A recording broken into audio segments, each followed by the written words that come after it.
The first full day of our visit to Anglesey in August 2023 was to a remote countryside church near Gaerwen, St Michael's Old Church, or Llanfihangel Ysgeifiog. We chose to do a circuitous loop. I wanted to look at two features on the western banks of the Llanfihangel Cefni, and then cut across to the churchyard of St Michael's Old Church. Now, the first thing of interest is a mound out in the marshes, the other side, on the western side of the Llanfihangel Cefni, the River Cefni.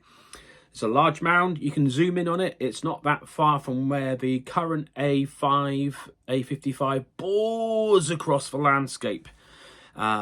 There's this mound. It's never been excavated. It's never been properly investigated. There is a supposition, a feeling perhaps it could be a Viking boat burial. I guess its position in the marshes makes it very hard to excavate. A little bit further on, there is a standing stone in a field near a farm just south from Llanfihangel. Never been to visit it, and I was hoping I might be able to catch a view of it from next to the riverbank. Couldn't see the standing stone, even for peering across the fields with a zoom lens and blindly photographing the site. Really good long footpath and cycle path from Llanfihangel down to Machtraeth. If you want a nice long flat straight walk, cycle ride, pushchair, wheelchair, stroller, that is a really good route to take, by the way. So we then cut from next to the Llanfihangel Cefni eastwards across the fields. If you do this, I think even in the dry, take wellies or something very good with you, because you have to do a little bit of wading.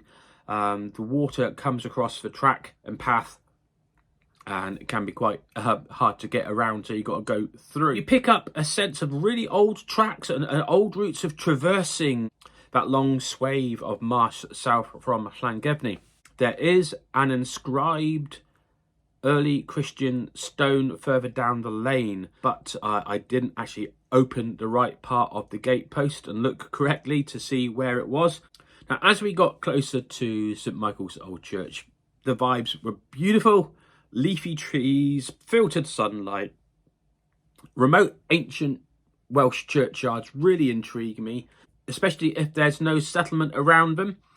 It's one of these churchyards, one of these churches that hasn't got a nucleated area of population immediately next to it. So why is the church in that spot?